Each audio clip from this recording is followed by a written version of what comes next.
Kevin Rudd's campaign to return to the Lodge appeared to gather momentum today. He was mobbed by supporters in Brisbane before a senior minister threw his support behind the former PM. Opinion polls also show the public prefers Mr Rudd, but the fact remains Julia Gillard has the numbers. Let's cross now to our National Affairs editor Paul Bongiorno in Canberra. Paul, is this a turning point for Kevin Rudd? Well, Natasha, this was always going to be Kevin Rudd's best day. It's no surprise to his colleagues that Anthony Albanese would come out and support Kevin Rudd. They weren't sure whether he'd announce it or not. He did announce it, and as you'll see, he announced it in a way that was conciliatory for the party. And the opinion polls come as no surprise either. Everyone knows that a majority of Australians like Kevin Rudd and would prefer him to Julia Gillard or to Tony Abbott. But unfortunately for Mr Rudd, if you like, his caucus colleagues have already worked with him as Prime Minister, and a majority of them have made up their mind. And more to the point, what they've learnt from 2010 is bringing down a sitting Prime Minister causes enormous damage to a party. A majority of the caucus have no appetite to repeat that again. Well, Leah Craven has been following today's dramatic developments. The People's Choice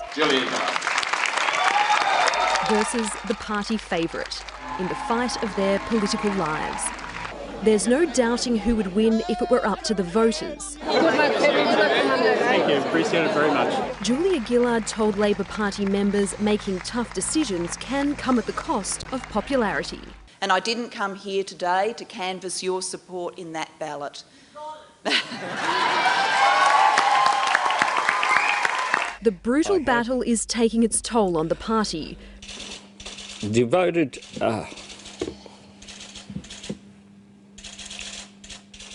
reducing Labor's hard man Anthony Albanese to tears.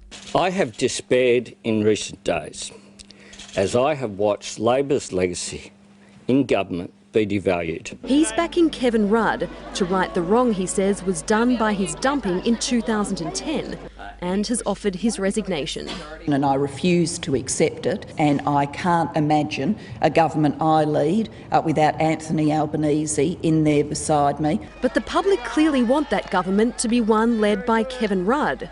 According to Nielsen, he's leading with 58% of the vote to Julia Gillard's 34%. The Galaxy poll is even worse.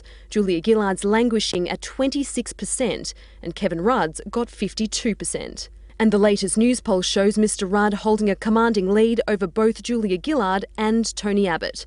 He's polling at 53% to the Prime Minister's 30% and 48% compared to the opposition leader's 40%. Look, everyone will look at the opinion polls today, draw their own conclusions. They're out there in black and white for everyone to look at, up to them. It is not an episode of Australian Idol.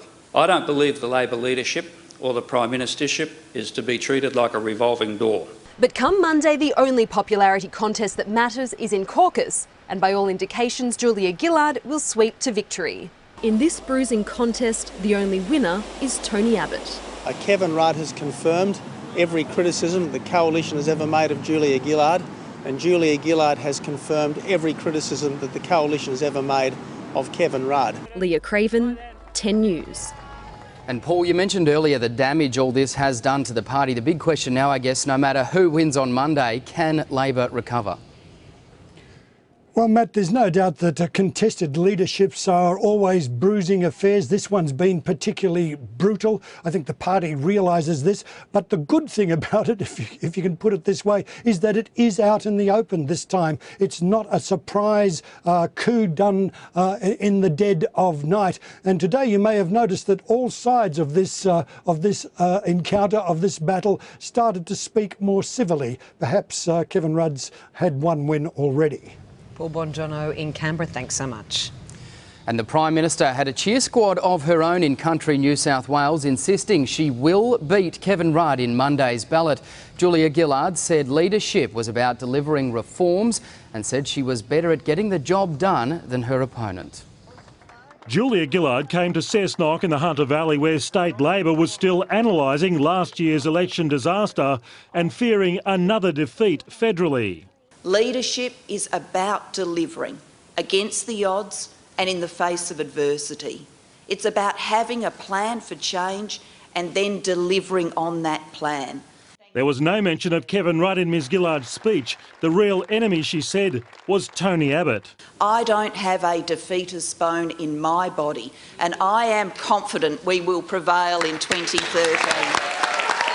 If there was a Kevin Rudd supporter at today's conference, they clearly weren't letting on. The message from Country Labor in New South Wales is they're backing the Prime Minister to keep her job. I made it clear in my speech the great things that have been achieved by the Gillard government, things like national broadband, things like national disability insurance scheme, price on carbon. I'll be voting for the Prime Minister. I think she's done a very good job in very difficult circumstances. And I absolutely believe she's entitled to an opportunity to finish through her good work. Julia, and I hope she wins by enough majority so that she will be finally recognised by the population as the legitimate Prime Minister of Australia. The Prime Minister insists she will win Monday's ballot. The mission of Labor after Monday's ballot will be to unite, to get on with the job, to get on with the reform program that I've outlined. John Hill, 10 News.